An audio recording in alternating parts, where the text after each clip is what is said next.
जो लोग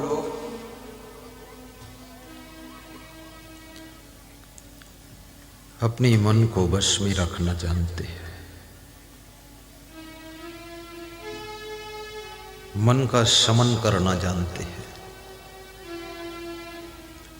जिनके पास में इतनी बड़ी साधना है कि उनका मन हमेशा नियंत्रण में रहता है,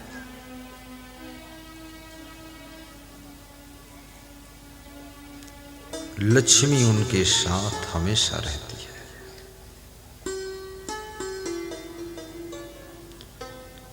ये मन बहुत विचित्र है। जब लक्ष्मी आती है तो मन और अधिक चंचलता करता है, और जब मन बिगड़ने लग जाता है लक्ष्मी धीरे धीरे साथ छोड़ने लग जाती है।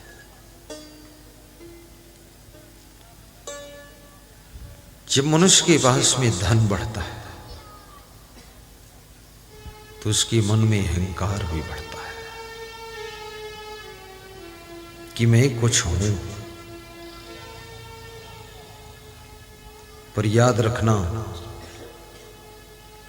रावण से ज्यादा तुम्हारे पास धन नहीं है। रावण भी यही सोचता था, मैं कुछ हूं। जो लोग सोचते हैं मैं कुछ हूं, वे स्वयं रह ही नहीं जाते। जिनको मैं आ जाता है भगवान भी उनको मारना ही चाहता है। घमंड। राम भगवान ने जब रावण का वध किया,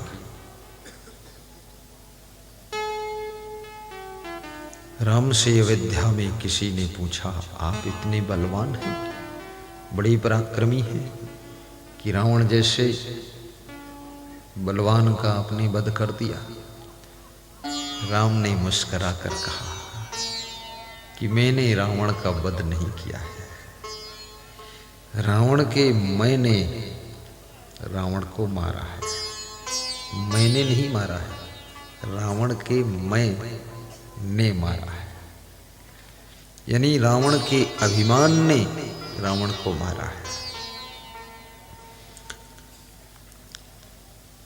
किसी भी चीज का जब अभिमान आता है, इसका मतलब है तुम्हारा मन तुम्हारे नियंत्रण से बाहर हो चुका है। अभिमान पतन का द्वार खोलता है। अभिमान आपको नीचे गिराता है। जिस बच्चे को तुम गोद में लेते हो, कंधे पर बिठाते हो, वही जब बच्चा बड़ा होता है थोड़ा तुमसे ऐंठने लग जाता है, बाप से ऐंठता है कभी, तो तुम उसको पास में बिठाना नहीं चाहते, उसके पास बैठना नहीं चाहते। जिस बच्चे को तुमने कंधे पर बिठाया था, गोद में बिठाया, सीने पे बिठाया, पेट पर बिठाया, बिस्तर पर बिठाया, जिसके मुंह को चूमते थे, लेकिन अब जो ऐंठने लगा, अभिमान में अकड़ गया तुमसे, तुम्हारा मन होता है अब ये मेरे पास में मत बैठे तो ठीक है। बहू जब अकड़ने लगती है, सासू को जवाब देने लगती है, सासू का मन होता है कि ये घर छोड़कर कहीं और चली जाऊं, क्या करूं। कितनी सासुएं घर त्याग करने का इरादा बना रही, अपनी पति को ही खुसुर खुसुर समझा रही है कि अभी बहू से टक्कर तो ले नहीं पाएंगे बुढ़ापे में, क्योंकि ये नए मॉडल का ट्रैक्टर आया है, सब रौंद देगा।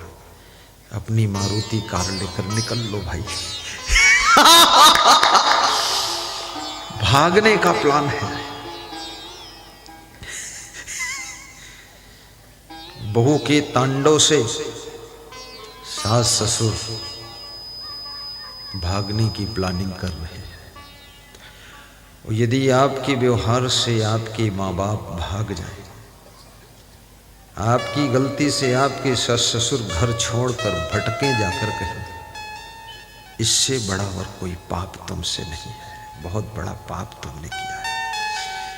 घर उनका है, उनको घर छोड़ने पर मजबूर कर दिया तुमने।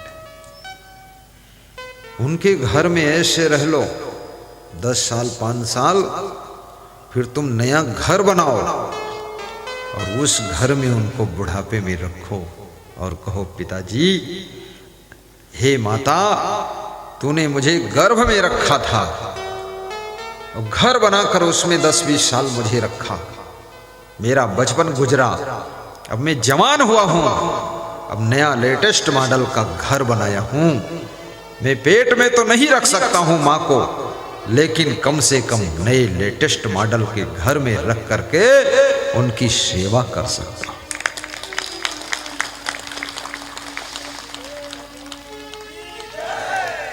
कितने शिष्यों से परेशान होकर के गुरु भी आश्रम छोड़कर भागना चाहता है।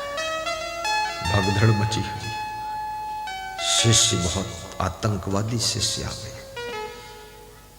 देखिए, बहुत सुंदर घर बनाइए, सुंदर आश्रम बनाइए। टीवी में आपको आश्रम दिख रहा है, ये मेरे गुरुवर का आश्रम, सामने जल भरा हुआ है। देखिए क्या बात है। एक भक्त बिहार के कह रहे थे, संतोष जी कह रहे थे, आश्रम में गया तो मुझे लगा सामने जल भरा हुआ है।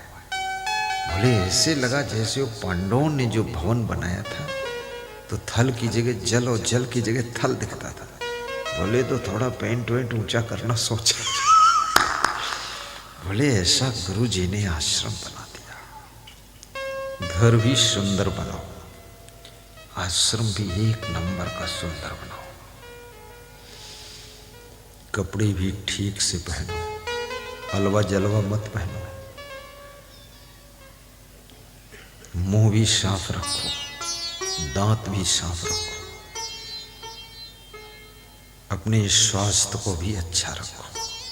हर समय बीमार बने रहना, टेढ़े टेढ़े चलते रहना, रीढ़ झुकाए रहना, हाय रे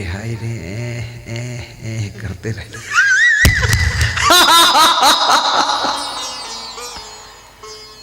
ये कौन, क्या कर रहे हो तुम? मेरे से कोई भक्त कह रहा था, आज ही कह रहा था, पता नहीं भूल गया कौन था। कह रहा था, गुरुजी आप जितनी उम्र बताते हो इतने के लगते नहीं हो। तो हमने कहा, चुप, किस कम किया हो।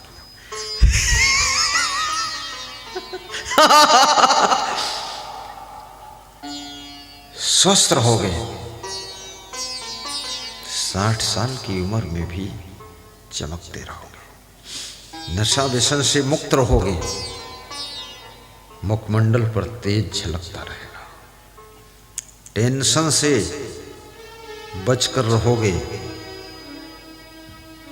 अरे, देवी और देवता की तरह सुशोभित होते रहोगे। किसके लिए दुखी हो रहे हो? क्या लेकर तुम आए थे? क्या तुम्हारा है, क्या पराया है? क्या लेकर जाओगे? जो भी बनाया है यहीं पर बनाया है, और जो भी छोड़कर जाओगे सब यही छोड़कर जाओगे। किसके लिए इतना चिंता कर रहे हो? कौन तुम्हारे साथ जाने वाला है? एक सुई भी तो साथ नहीं जाएगी, फिर इतना अहंकार क्यों कर रहे हो? पत्नी तो पत्नी, पत्नी के चप्पल भी साथ में जाने वाले नहीं, तुम पत्नी लिए घूमते हो। पति तो पति, पति की खोपड़ी के बाल भी साथ जाने वाला नहीं। क्यों इतनी चिंता? न धन जाएगा, न चाबी जाएगी, न गाड़ी जाएगी, तो फिर निश्चिंत रहो, टेंशन मुक्त रहो, प्रसन्न रहो, जोर से हंसना भी सीखो, कृष्ण से हंसना सीखो, सुपर्णखा से दूसरों के चक्कर में फंसना सीखो, नाक कटाना सीखो।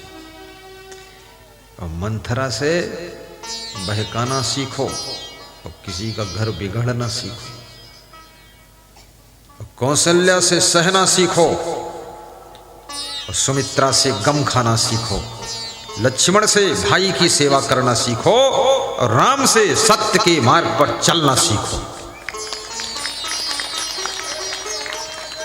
जय। विभीषण से परिवार की उलझनों के बीच में भी भक्ति करना सीखो। कुंभकर्ण से दिन रात सोना सीखो। अहंकार करके अपना और अपने परिवार का विनाश करना सीखना है तो रावण से सीखो। पत्नी की बात न समझने से विनाश सीखना है तो रावण से सीखो। मंदोदरी ने कितना समझाया था। तुम्हारे पिताजी तुमको जब बहुत समझाने लग जाए, भाई समझाने लग जाए, माँ समझाने लग जाए, पत्नी समझाने लग जाए, बहन समझाए, बहनोई समझाए, साला समझाए, साली समझाए, घरवाली समझाए, सब समझाने लग जाए तो समझ लेना खतरे की घंटी बज रही है।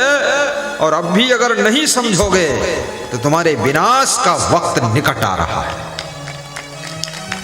क्यों नहीं समझते हो? क्यों समझाना पड़ रहा दूसरों को? इतनी मूर्खता क्यों कर रहे हो? कम से कम दूसरों को ना समझा सको लेकिन खुद को तो समझा लो। खुद तो बवंडर करना बंद करो। खुद इतना तूफान क्यों खड़ा किए? शराब पीकर अपने भाइयों को तंग मत करो, बहुत पाप लगेगा। जुआ खेलकर अपनी पत्नी को परेशान मत करो, महापाप लगेगा। बहन बहनोई को गाली मत दो, पूज्य होते हैं, अन्यथा नरक मिलेगा। माता पिता को आंख मत दिखाओ, अकड़ मत दिखाओ। ये शरीर उन्हीं के शरीर का एक टुकड़ा है। उन्हीं के मांस और मज्जा से बना हुआ शरीर, उसके बाद उन्हीं से आंख दिखा रहे, पकड़ रहे। अकल है? चुप बैठ जा नीचे, फालतू बात मत करना। हाथ जोड़, बाप के पैर छू और माँ से माफी मांग। अब कान पकड़, अपने बाप के मत पकड़ना। गलती मत कर। उन्हीं के शरीर से जन्मा हुआ तुम्हारा शरीर, उन्हीं से ऐंठ रहे हो, शर्म नहीं लगती? उन्हीं के आंचल का दूध पिया है, उनको भैंस का दूध भी पीने को नहीं दे रहे, चुरा चुरा के मलाई खा रहे हैं।